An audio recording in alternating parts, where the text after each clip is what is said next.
What's going on? It's Showtime. Right. I think we're live. Yeah, Hey, we've been. Tuan. How What are you, my friend? What's up, Coach Jamie? What's going on? Hey, Look, what's up? What's up? What's up, Coach Tuan Nguyen? Well, we are here with chatting with Coach Jamie, and I am super excited to have my friend and my fellow friend from John Maxwell, and he is everything. He is a big package. He's got all the toys and everything you need just to succeed in life, in business. Let me see. Let me just bring up a little bit of what Tuan does. He is a leadership and branding coach.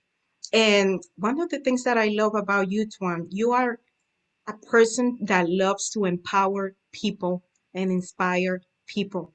So I love that because a lot of times we are out there and we don't know what to do. We got things in our hands. It's like, what do I have in my hand? What do I do with it? And this is what you do. It's like you help people to know what to do with their hands. So welcome, Tuan. I'm super excited to have you. How are you?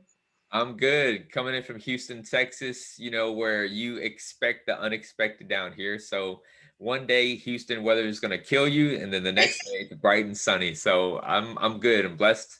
God has done some amazing things in my life. So just extremely grateful for everything. God is good. And you know what? My sister is in Texas, and I was in Texas about 2 months ago. So I could have met with you in person. Absolutely. Well, hey, nothing's stopping you from next time. Or you come over here to Georgia, and then we'll have, a meeting. You owe me now. I already went to see you. You didn't show up. So What now you part? have to come. What part of Georgia are you in? Because I've been to Atlanta a couple of times. Uh, Well, I'm in Loganville, so I'm pretty close to the John Maxwell offices. I'm yeah, pretty close to that place. yeah, I have a lot of friends from the John Maxwell Company, so would love to travel down there now that I have so many friends. You owe me now. You owe me Uh-oh. now. Is this In recorded? front of everybody. It's recorded. Oh gosh, You're in trouble. good stuff. Okay. Well, Tuan, so talk to us about your story. We don't have a lot of time today, but the time that we have, I want to make sure that we empower people that when they finish watching this live, they are empowered and they are inspired to move on with their business life, whatever they're going to do. So, talk to us about Tuan. What's going on with Tuan? What happened with Tuan? I know you also are part of Movement 21. So, what is Movement 21? Just go on, man. Take over. This is yours. So for you guys jumping on the call right now, do me a favor. Let me know where you guys are coming in from. Where you're watching live, hashtag replay. Let me know what city, state, maybe zip code too. If you guys want to get a little more detail. But yeah, we want to get some engagement. But I definitely want to talk to you guys about just really, um, you know, about growth. Growth is painful, and a lot of times, just I'll share a little bit about my story, but when you don't know the purpose of the created thing, you'll always misuse it and abuse it. Hmm. And the reason why I say that is, growing up, not only as a teen, I was trying to find purpose in my life. And so I didn't just wake up one morning and I'm like, I'm a leadership and branding coach. And now I'm this kingdom entrepreneur. Yeah. I had to go through these painful growth moments where I had to discover my purpose. And a lot of it took me stepping out of my comfort zone and really entering into this zone of discovery. I love saying this where usually when we step into this journey, we live life by default, right? That's Hmm. like stage one. And then Yeah. we live by default, and then we go through the stage where we're like, you know what? Average is not good enough no more. Like I want to go a little bit higher. I want to grow to a new level. And it's uncomfortable when you go from default to the next one. And the next zone is the imitation zone, right? So you guys bear with me. I wasn't even planning on talking about this. So we go from default where average is not good enough and you want to become more. So then you start looking at everybody else. And though you Hmm. were born as an original, hear me out, we often become imitators. Yes, sir. So we Yes, go from sir. default zone to imitation zone. And for me, when I went into imitation zone as a teenager, it was because I got caught up in this lifestyle of wanting fame, popularity. I started joining gangs, started doing drugs because I wanted to imitate what I seen. And so instead of becoming who God created me to be, I began conforming to the people of the world. And I realized the imitation zone could only get you so far. It actually landed me in prison, not once, not twice, but 3 times. Wow. So talk to me about that. What happened when you were there? You know, What brought you into John Maxwell? Because I heard a bird told me that John Maxwell came to your life when you were there. So how was that? well, it's interesting because when I went to prison, not once, not twice, but 3 times in total, about 10 years. Mm-hmm. On that third trip, I realized there's more to life than what I'm doing. And I remember getting snitched out, and you guys know what being snitched out is. One of my best friends turned Mm-hmm. me in. They actually set me up with several undercover narcotic officers that I was actually selling narcotics to for like months. Had no idea. And when everything came crashing down, I was in the back of the cop car facing 35 years to life. And here I am. I'm like literally handcuffed. My fall partner is like this like drug cartel guy, right? He's literally just crying and just screaming, and I'm sitting there like, dude, bro, you're supposed to be like hardcore, man. Like what Supposed to be my friend. and in that moment, Jamie, I remember I wasn't making any excuses no more. The only thing I said to God was, okay, I'm not gonna run no more. Hmm. Like, I know your calling for me is way greater than what I'm doing. And I know I have to go through this painful stage in my life to grow to the next level. And I just said, Lord, just have mercy on me. That's all I ask. I'm not going to run no more. Hmm. And I ended up getting a 16-year sentence, but those next 5 years became the best years of my life. And the reason why is this: I realized that my gift would always make room for me wherever I go. Hmm. And I didn't discover my gift really until I went to prison, where God sat me down in that quiet place where he allowed me to be stripped away from everything that I held valuable, right? The nice cars, the beautiful women, the fame, the popularity, the drugs, all those things were outward things that I held as my value to the world. And when God allowed me to be stripped away from all that, I only had one place to look, and that was back here. Back in your heart. Yeah, I had to look inward now for the potential that God placed inside me instead of building everything else on the outward. And so then I discovered, here I am. Your boy was like a prison gang leader. And so you're probably thinking like, you were a prison gang? Yeah, I was leading a bunch of Hispanics, and there's very few Asians in there, which is, so but I started realizing that God gifted me with leadership and communication. And that's when I discovered the art of connecting and influence. Mm-hmm. That's why the word influence is so big to me now, because I learned in prison how to influence, coach, and lead a bunch of hard-headed inmates. Wow. Now, if that's not some really great training for you to learn how to lead, because here's the thing, these guys, they don't have any type of obligation to follow me. They're not on a payroll. They're not clocking in. And Mm-hmm. it's all based on how well you lead and communicate.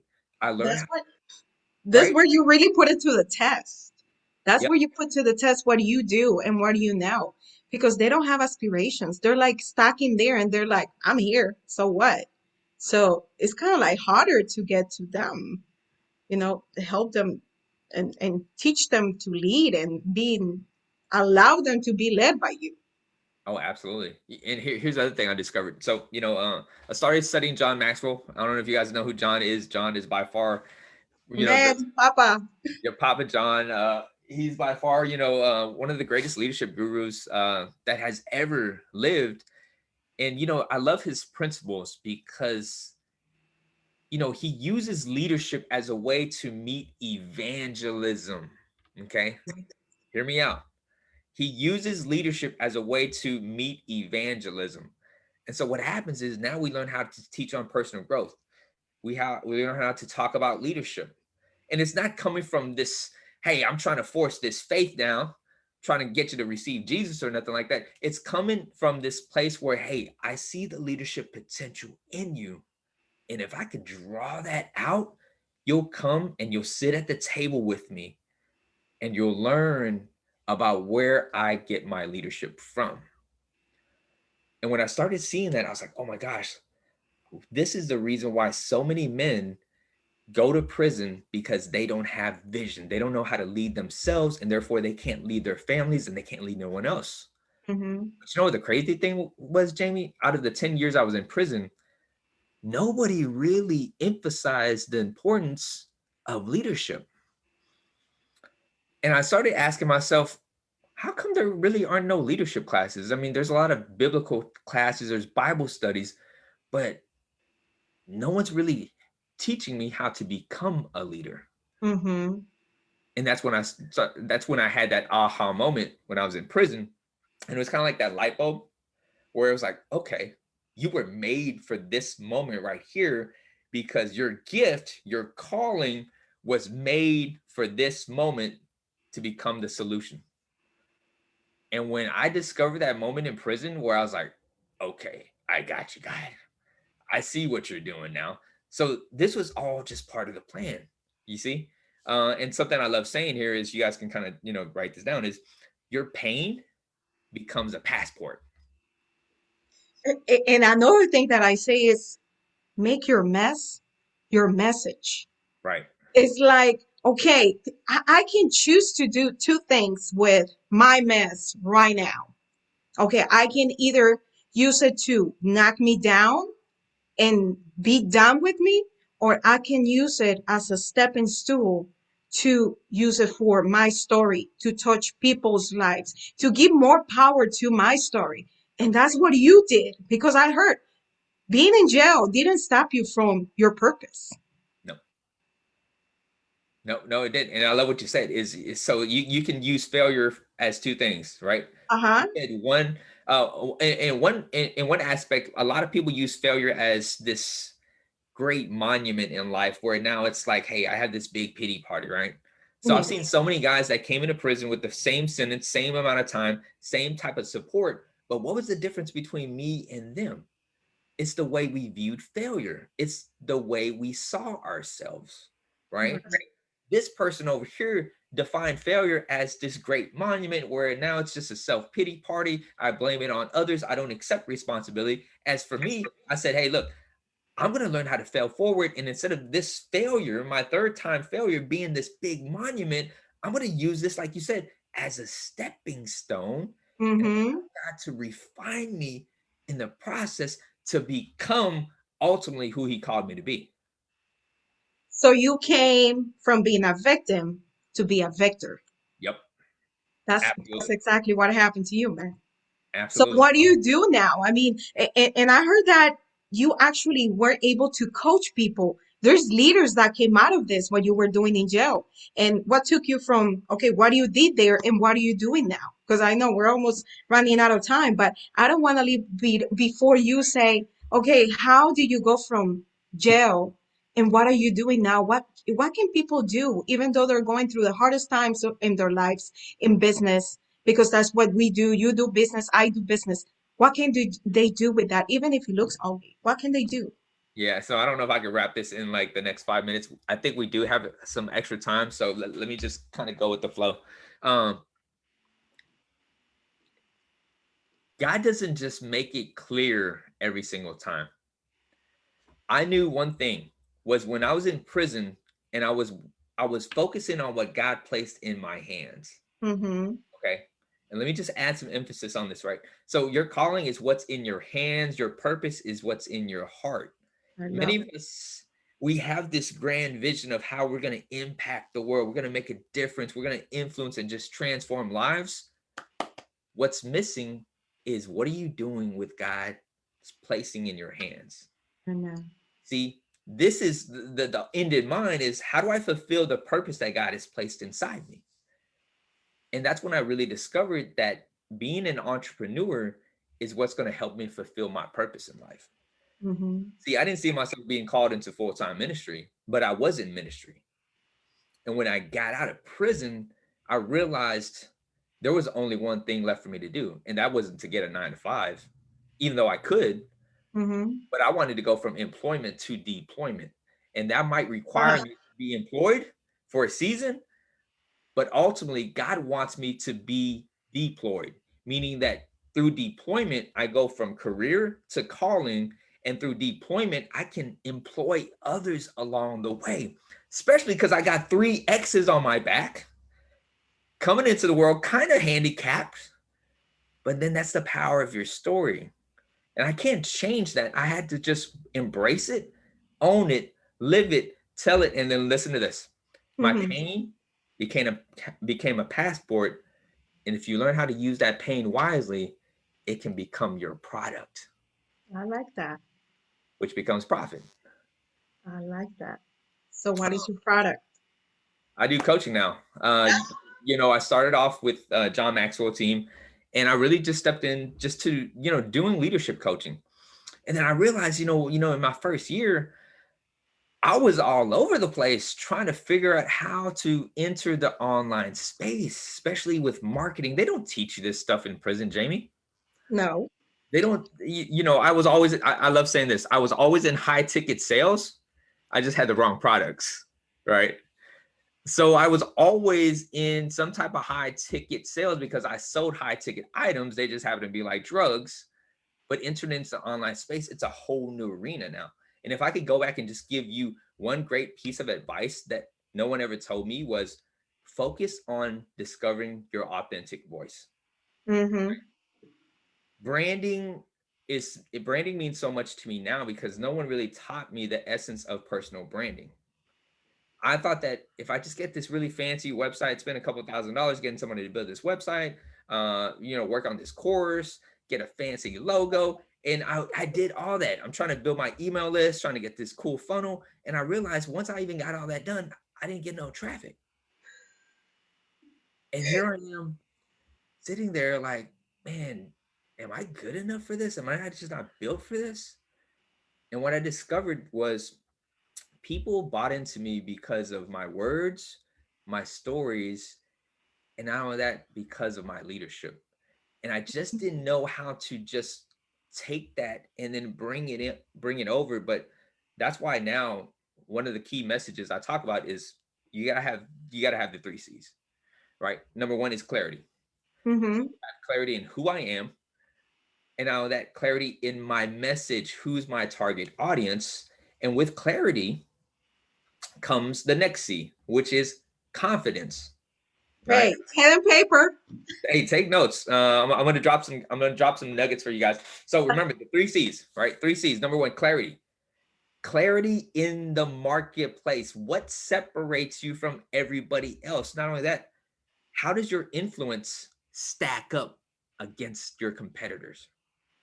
See, what makes me unique, Jamie, is because my story. Mm-hmm. And there's only one person in the world that has my voice. And in this marketplace, you have to identify who you are, who you're serving, and what's that one problem that you solve. See, when I talk about leadership, it's very broad. When I tell people I was a leadership coach back then, it's so broad. It's like, okay, what do people really want leadership? I know you need it, but that doesn't mean the marketplace wants it. So I had to shift, and hear me out. I had to shift from being a leadership coach to more of leadership is the mechanism behind what I do. Mm-hmm. So then I tied in branding. And when I talk about branding now, I say that leadership is branding and personal branding is sales. Now I shift my whole marketing message to the way you lead and communicate on social media is the way they brand you. You see how that changes the whole ball game now? It So makes a I don't complete difference. it's a game changer because now I'm not asking you to jump into my coaching program so I can teach you to become a leader. I'm Mm-hmm. using leadership as the mechanism behind why people treat you the way they treat you, right? And so I use leadership more as leadership is going to be key for you to generate leads. Leadership is going to be key for you to do social media strategies, creating content. And so leadership's just like the mechanism behind everything that I do in my program, which is focused on clarity, confidence, consistency, which equals what? Client conversions. And I'm pretty sure all people that have a business, that's what they want. Because, I mean, it's true. A lot of us, we have businesses and we're over here like cracking our heads. Like, what do I do? I have done everything possible. And you send the campaign, you do whatever you got to do, and all you hear is crickets on the other side. I know. You're like, what did I do wrong? I'm like, but it's having a strategy, and that's what you do for people. And I'm so happy to have you, Tuan, because people want to do things the smart way, Right. not the hard way. Let's not work harder. Let's work smarter. Yep. If they want to do it that way, they definitely need to speak with you. They need to speak with Tuan because you're going to be able to teach them the strategies behind it, how to get conversions, how to build your business in a way that has a good foundation and just go on from there. But we need to have a strategy. What's your strategy? I ask people, what's your strategy? Right. What will be the answer? You know? Right. And I'll add this too, Jamie, that you guys are gonna love this right here.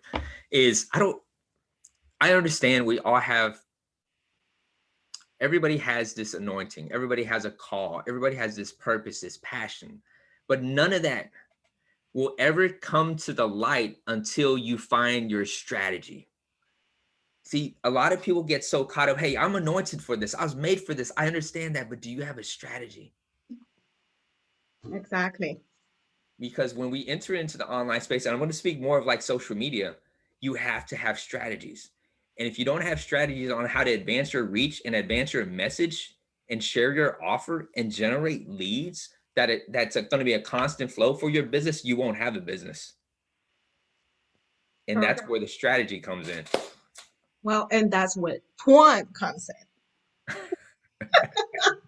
Oh man, I don't, we can be here all day long and talk to people, but I hope that anybody that is watching this live, that they take the opportunity to get these nuggets and use them because you shared with us very important information. Things that if they use it right, what they have in their hand, you Right. know, that's the question. What do you have in your hand? What are you going to do with it? We know you have a calling. We know whoever is listening to us, you have a potential, you have abilities, skills. The question is, what are you going to do with that? And what is your why? What is the reason? Why are you doing what you're doing? So when you identify what is your why, you start doing it and you have a strategy. This is going to be a killer business. And that's what we want to do for people. We want to be able to help them, lead them to grow their business and maximize the potential that they have. So, Tuan, your story is amazing. I'm telling you, you have no idea. I was having dreams about having you on my chatting with Coach Jamie. I'm like, is he going to say yes? And let me tell you, I told him, you're not going to get rid of me until you are on my chatting with Coach Jamie. Hey, And that's why he said I know. yes. Let me throw that out there, gang. I actually missed the first. It was supposed to be like a week ago, and something came up like last minute. I reached out to Coach Jamie. I was like, I can't make it. We have to reschedule. And she literally held me to that. She's like, you're not getting away from this. So And there you are. Here you are. I mean, you are amazing, Tuan. Thank you so much for being with us, for teaching us. Thank you for sharing your story. Definitely, you are a world changer. You are changing so many people's lives. You changed so many people's lives while you were in jail, and you got out of there. Nothing stopped you. You continue to do that at a bigger scale. So, thank you for sharing your story with the world. And I hope that the people that is there, they share, they comment, they tell us what's the biggest nugget. I mean, you want to put one of those questions out there, help me out here so people can get involved and engage with this live. yeah, absolutely. So I would just ask, like, what was your biggest takeaway? I love asking that because at the end of like these calls, like you want to just, man, you know what? I needed to hear that. And for me, Jamie, every time I share, I just get more and more out of it because here's what happens is the more you say it, the more you own it, and then you start living it. Yes, So just keep that in mind. that's absolutely. And I think the more that we teach it, the more that we learn it. because it's like every time that we teach it is something new. And like you said, it keeps us accountable. It keeps us accountable. Like when you're teaching something, it's like, I need to make sure I'm applying this to my life, my business, before I even attempt for somebody to do what I'm saying that they have to do. So, Tuan, thank you so much. God bless you. Thank you for being with us and for teaching us. And I'm excited. I can't wait for people to put their comments and tell us what they think.